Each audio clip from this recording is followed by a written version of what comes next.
shot, 1,200 yards, load.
This is just a drill.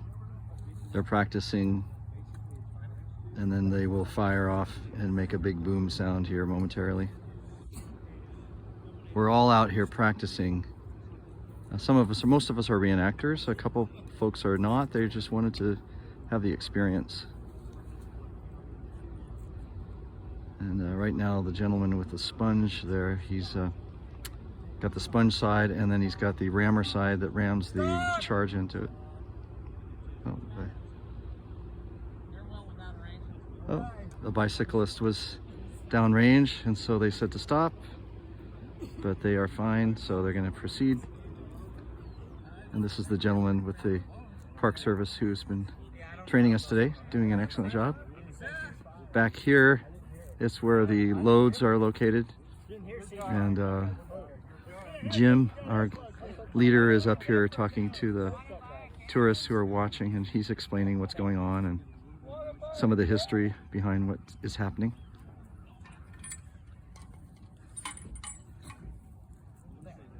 Okay, getting ready for the real thing now.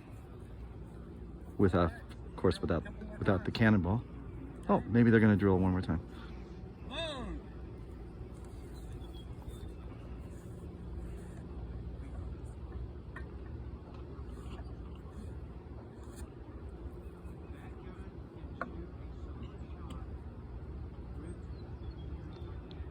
This person here is carrying the load up in the satchel, leather satchel, and she's going to bring it up, and then the person is taking it there. All of these have numbers. I'm forgetting the actual numbers of 3 or 4 maybe. Okay, and now it's been rammed in the camera, getting ready. The primer charge is being placed in, and that creates a chemical reaction which ignites. When it's pulled, it creates a chemical reaction with a friction, and it then goes off. So the real thing is not in there yet that actually does create the explosive charge, but they are getting ready to do that. And you can see here the gentleman in the front, he's got a sponge, because if anything's flammable inside, he will douse it with the water. That sponge has a lot of water on it, or not a lot, but it's damp. And so, questions, concerns? okay, again, this is a drill day, so we're just practicing the different stations, getting experience with each of them.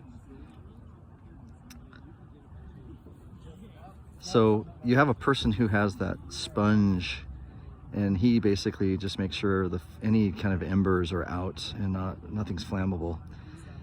And then he, on the other end of that, is a ramrod that pushes the charge down, which consists today of black powder in a kind of a foil cylinder with peat moss of all things, and that creates a bigger explosive sound and event.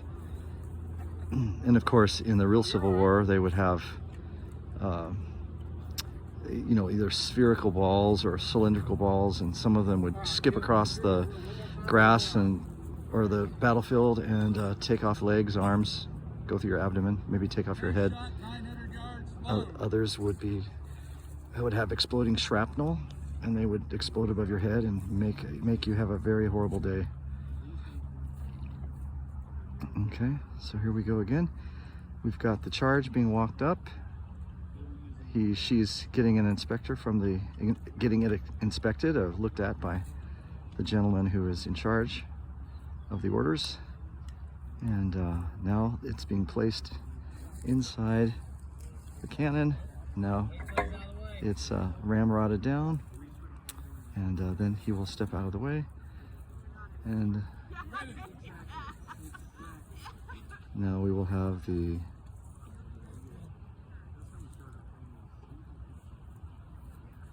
charge, and he's getting ready to pull it when he receives the order.